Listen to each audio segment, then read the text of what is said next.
जम्मू कश्मीर के कुलगाम से बड़ी खबर आ रही है, जहां पूर्व सैनिक के घर पर आतंकी हमला हुआ है। रिटायर्ड सैनिक के घर पर आतंकी हमला हुआ है। आतंकी हमले में रिटायर्ड सैनिक की मौत हो गई है। बेटी पत्नी हमले में बुरी तरह से घायल बताए जा रहे हैं। जम्मू कश्मीर के कुलगाम में से ये बड़ी खबर आ रही है, जहां रिटायर्ड सैनिक के परिवार पर आतंकी हमला हुआ है और अब इस आतंकी हमले के बाद पूरे इलाके में सर्च ऑपरेशन लगातार जारी है। जांच लगातार की जा रही है, तमाम गाड़ियों की चेकिंग की जा रही है। और बता दें अभी कि पूर्व सैनिक, रिटायर्ड सैनिक की मौत हो गई है, जबकि बेटी पत्नी हमले में बुरी तरह से घायल हुए हैं, जिन्हें अस्पताल में भर्ती कराया गया है।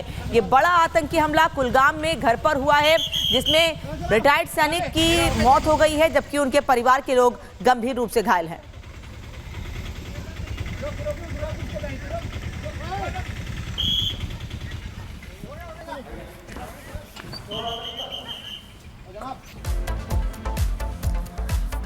और आगे बढ़ते हुए बात करेंगे सपा सांसद जया बच्चन के विवादित बयान की, जहां महाकुंभ को लेकर उन्होंने विवादित बयान दिया है और कहा है कि महाकुंभ का पानी सबसे ज्यादा दूषित है, शव पानी में, नदी में फेंके गए। ये विवादित बयान जया बच्चन की तरफ से सामने आया है। शव नदी में फेंके गए, जिससे पानी दूषित हो गया। भगदड़ के बाद लाशों को नदी में ही फेंक दिया गया। श्रद्धालुओं के झूठे आंकड़े पेश किए जा रहे हैं। इतने लोग एक जगह पर नहीं आ सकते हैं। महाकुंभ हादसे पर सपा सांसद जया बच्चन का विवादित बयान। इस समय महाकुंभ का पानी सबसे प्रदूषित है। जया बच्चन ने कहा कि सबसे ज्यादा दूषित पानी है। शव नदी में फेंक दिए गए थे, जिससे पानी दूषित हो गया। इससे पहले भी महाकुंभ को लेकर विवाद हो चुका है, राजनीति हो चुकी है। और एक और बयान जया बच्चन की तरफ से। आप लोगों के पास सारी तस्वीरें आ रही होंगी, जो दलदल में लोग फंस गए हैं उनको बाहर निकाल रहे हैं। और ये भी सुनाई दे रहा है कि पोस्टमार्टम भी नहीं हो रहा है। अरे बाबा, पोस्टमार्टम का सवाल नहीं है, डेड बॉडीज को उठा के पानी में डाल दिया है। पानी में डाल दिया, कंटामिनेटेड नहीं है वो वाटर। और जल शक्ति के ऊपर हम लोग भाषण दे रहे हैं हाउस में। आप लोगों के पास सारी तस्वीरें आ रही होंगी, जो दलदल में लोग फंस गए हैं उनको बाहर निकाल रहे हैं।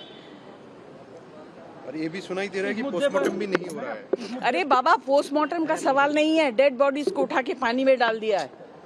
पानी में डाल दिया, कंटामिनेटेड नहीं है वो वाटर। और जल शक्ति के ऊपर हम लोग भाषण दे रहे हैं हाउस में। वैसे कोई पहली बार नहीं है जब समाजवादी पार्टी के राज्यसभा सांसद जया बच्चन ने कोई विवादित बयान दिया हो, सवाल खड़े किए हो व्यवस्था पर। वो उसके पहले भी कभी अपने नाम को लेकर नाराज हो जाती हैं और अब महाकुंभ में व्यवस्था पर, पानी पर ही सवाल खड़े कर रही हैं। खैर, हम आपको महाकुंभ की तैयारियां दिखाते हैं कि आज तीसरे अमृत स्नान के दौरान क्या कुछ तैयारियां रही और लोगों ने क्या कुछ कहा।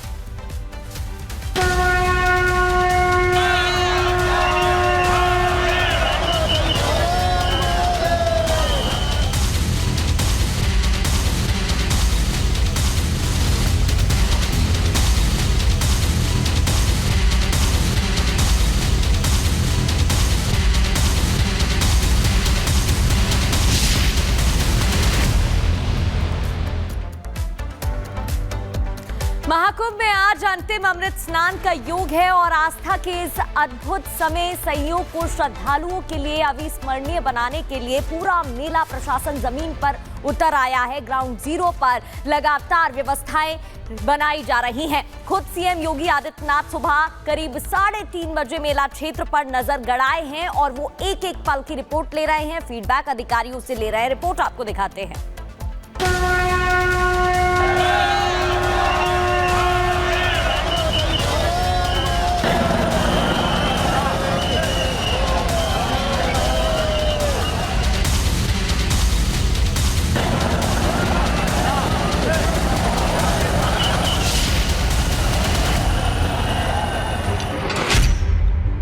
महाकुंभ में no tension, CM in action.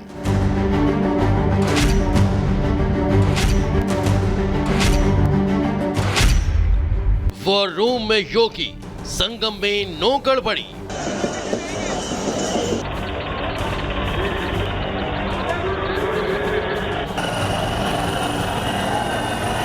Mahakumbh में आज बसंत पंचमी का अंतिम अमृत स्नान है। अमृत स्नान में किसी तरह की कोई गड़बड़ी न हो, इसे सुनिश्चित करने के लिए इस बार मुख्यमंत्री योगी खुद सोमवार सुबह से ही वॉर रूम में डटे रहे। वो मेला क्षेत्र के चप्पे चप्पे पर नजर बनाए हैं और मेला प्रशासन से पल पल की रिपोर्ट ले रहे हैं। कोई प्रेशर पॉइंट भीड़ का नहीं बना है, सुचारू रूप से स्नान सारे घाटों पे हो रहा है। हम लोगों ने अखाड़ों से पहले ही टाई अप किया हुआ है और उन्हें जो उनके स्लॉट्स हैं जिसमें स्नान करना है वो अवगत कराया हुआ है। सभी अखाड़ों का भरपूर सहयोग हमें मिल रहा है, अप्रत्याशित सहयोग मिल रहा है। अपने समय से पूर्व ही पहले अखाड़े ने स्नान करना आरंभ किया था, जो कि श्रृंखला अभी तक जारी है और उसी में हम लोग स्नान करा रहे हैं। पुख्ता इंतजाम किए गए थे ताकि अखाड़े सुरक्षित और सुनियोजित रूप से आकर स्नान कर सकें। ये पहला अखाड़ा हमारा आया है महानिर्वाणी, जिसने समय से पहले ही प्रस्थान भी किया और समय से पहले घाट पर आ गए हैं और शीघ्र ही अपना स्नान करके जाएंगे।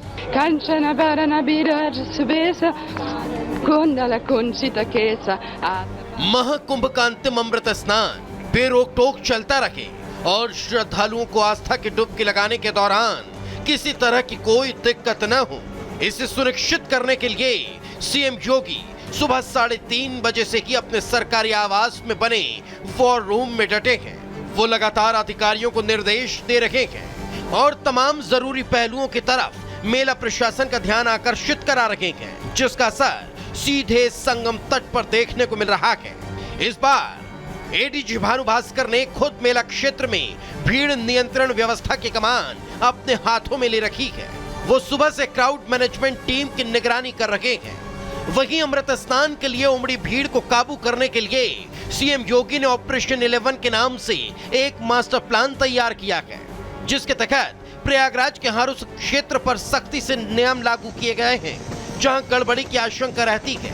फिर चाहे वन वे रूट को लेकर सख्ती हो या फिर संगम तट की तरफ जाने वाली चौक चौराहों पर भीड़ नियंत्रण की व्यवस्था, इस बार कहीं कोई चूक की गुंजाइश नहीं है, जिसका परिणाम है कि अमृत स्नान के लिए प्रयागराज में श्रद्धालुओं का तांता तो लगा, लेकिन श्रद्धालु बिना किसी परेशानी के आराम से संगम तट पर आकर स्नान कर रहे हैं और अपने अपने गंतव्य की तरफ वापस निकल रहे हैं। यहाँ पर आपको ढोल नगाड़ों की धुन सुनाई दे रही होगी। ये वही ध्वनि है जो बता रही है कि कैसे सनातन धर्म की पताका को जबरदस्त तरीके से लहराया जा रहा है और दुनिया को, विश्व को बताया जा रहा है कि आखिर इसकी शक्ति और ताकत क्या है। ये देखिए कैसे अखाड़े जो है रथ में सवार होकर इसमें साधु संत आते हैं, इस पे उतरते हैं और फिर उतरने के बाद देखिए कैसे यहाँ से पैदल जा रहे हैं आगे। मात्र 500 मीटर की दूरी है, संगम घाट पर जाकर स्नान करेंगे, जहाँ पर तीनों नदियों का मिलन होता है और दोनों हाथ ऊपर कर करके हर हर महादेव, जय श्री राम, इस तरीके के उद्घोष किए जा रहे हैं। आपको बता दें, बसंत पंचमी स्नान पर्व के लिए जहां लगातार संगम तट पर श्रद्धालुओं की भारी भीड़ उमड़ रही है, तो वहीं तय समय अनुसार अलग अलग अखाड़े के साधु संत भी संगम में स्नान कर रहे हैं। लेकिन सीएम योगी के निर्देशानुसार व्यवस्था इतनी चाक चौबंद है कि अमृत स्नान के लिए आए श्रद्धालु भी व्यवस्था देख कर दंग हैं। श्रद्धालु खुले कंठ से मेला प्रशासन की प्रशंसा कर रहे हैं। माननीय मुख्यमंत्री जी बहुत बढ़िया काम किया, आज का स्नान बढ़िया तरीके से हुआ और आप सबको बहुत बहुत इस बसंत पंचमी की बहुत शुभकामनाएं। बढ़िया स्नान हुआ, बढ़िया स्नान हुआ। योगी जी की व्यवस्था कैसी लगी? बढ़िया लगी, बहुत जोरदार लगी, बहुत अच्छी लगी। हम चित्तौड़ जिले से आए हैं। सारी व्यवस्थाएं इतनी अच्छी हुई है। आज हिंदुस्तान में हिंदुओं का, सनातन धर्मावलंबियों का बहुत बड़ा महाकुंभ चल रहा है। विश्व का सबसे बड़ा आयोजन, सफल आयोजन हमारे देश में हुआ है। जय जय। उपलब्धि है। अच्छा, बहुत अच्छा, कोई समस्या नहीं। आपका स्नान हो गया? हाँ, कोई दिक्कत तो नहीं हुई? आज का स्नान बहुत ही अच्छा रहा, बहुत ही सुंदर, बहुत ही सुंदर, बहुत ही अच्छा हुआ, एकदम बिल्कुल अच्छा हुआ। महाकुंभ में संगम तट पर अब तक करीब 35 करोड़ से ज्यादा श्रद्धालु पवित्र स्नान कर चुके हैं। आस्था के इस ज्वार को पूरा विश्व गौर से देख रहा है। निश्चित तौर पर महाकुंभ विशेष है और इंतजाम भी भव्य। Bureau report, Republic Bharat.